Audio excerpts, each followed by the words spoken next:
New evidence is blowing apart the official White House narrative, and Congress just erupted. Representative Pramila Jayapal is accusing the Trump administration and Homeland Security Secretary Kristi Noem of lying to the American people after an ICE agent shot Renee Good 3 times. With new reporting contradicting Trump's claims, this explosive confrontation raises a chilling question. Who can the public trust when the government itself spreads misinformation? I believe it's the gentlelady from Washington and then the gentlelady from California. The gentlelady from Washington is recognized. Thank you, Mr. Chairman. I oppose this bill, but I want to go back to what happened in Minnesota, because I just think that this is so critical on so many different levels. There's new information coming out every minute. I'm tracking this very closely. I want to enter into the record an article from the Washington Post entitled, "ICE Agent Was Not in Vehicle's Path When He Fired at Driver."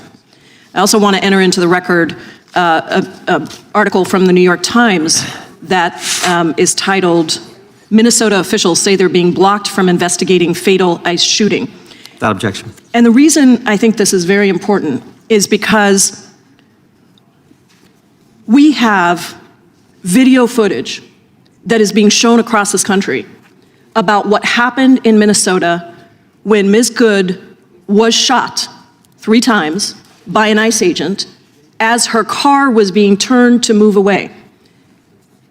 And we also have immediately, not days later, immediately, the Secretary of Homeland Security, who has billions of dollars at her disposal, taxpayer dollars, who has been using ICE agents to kidnap and disappear people across our cities, including US citizens, by the way, mass detention policies that have been ruled illegal by numerous judges across the country, with no due process, which is what this committee is supposed to ensure that we have.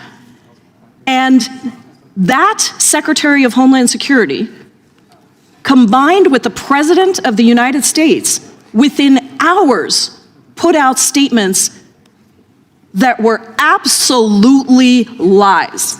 And that's coming out now with all this video footage. And what happens, Mr. Chairman, what happens is we live in 2 realities. We here in Congress are living in 2 realities, where we have one reality of what's happening to the American people. Healthcare is being stolen. We're invading Venezuela without authorization from Congress. Congratulations to the Republicans in the Senate who voted for the War Powers Resolution where it passed in the Senate on Venezuela. We are seeing a reality on television of an American citizen who was sitting in her car be violently approached by an ICE agent and then turning her car away and being shot 3 times. Not once, not twice, 3 times.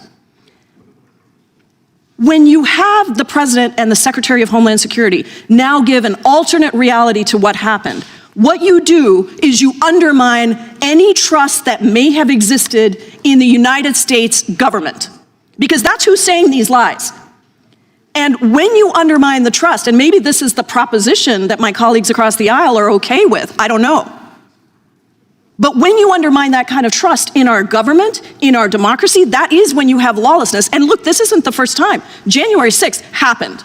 I was in that gallery when January 6th happened.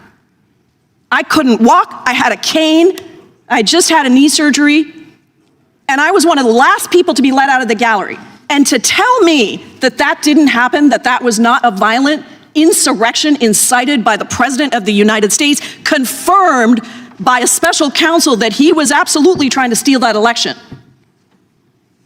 is not just a disservice, that's too mild of a word. It is fundamentally undermining people's faith in government. Because when I see these articles that say ICE agent was not in the vehicle's path when he fired at the driver, and that is directly contradictory to what the President of the United States has said, how can we accept anything from this government, from this administration? He wants to set up an offshore account for Venezuelan oil that we sell. And I don't know, is he going to control that account? I have no idea. But I am deeply disturbed about this killing, about the lack of accountability from this committee, about the fact that members on the other side are defending this killing. And I think we have to think about the consequences to our democracy and to our judiciary system and to the trust in government. I yield back. I think I have. This wasn't just another heated exchange on Capitol Hill. This was an accusation that strikes at the heart of American democracy. Jayapal didn't just challenge the facts, she challenged the credibility of the entire administration.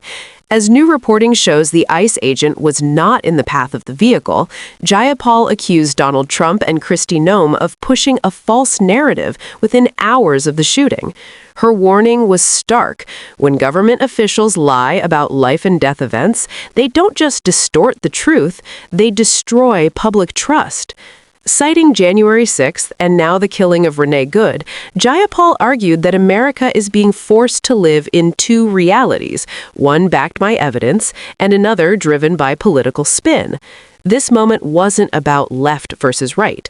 It was about accountability, transparency, and whether the rule of law still applies when federal agents pulled the trigger.